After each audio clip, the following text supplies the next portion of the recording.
रत्नागिरी सिंधुदुर्ग लोकसभा मतदारसंघामध्ये नारायण राणे आणि रवींद्र चव्हाण यांची चर्चा आहे। त्याचबरोबर किरण सामंत यांचा देखील चर्चा आहे।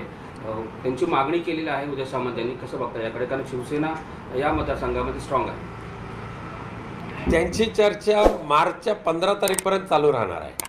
तोपर्यंत भारतीय जनता पक्षाला शिंदे गटाला ह्या लोकसभा मतदारसंघामध्ये उमेदवार मिळत नाही, ही सत्यस्थिती आहे, वस्तुस्थिती आहे। त्यामुळे आदित्यजी ठाकरेंच्या नावावर तुम्ही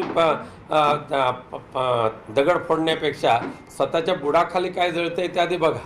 उदय सामंत आणि किरण सामंतांसाठी जोरदार फिल्डिंग लावली या मतदारसंघामध्ये। तर फिल्डिंग लावायचा त्यांचा नेहमीचा धंदा असतो। मागच्या विधानसभेच्या निवडणुकीमध्ये सुद्धा शरद पवार साहेबांकडून एबी फॉर्म घेतला आणि शिवसेनेमध्ये उडी मारली।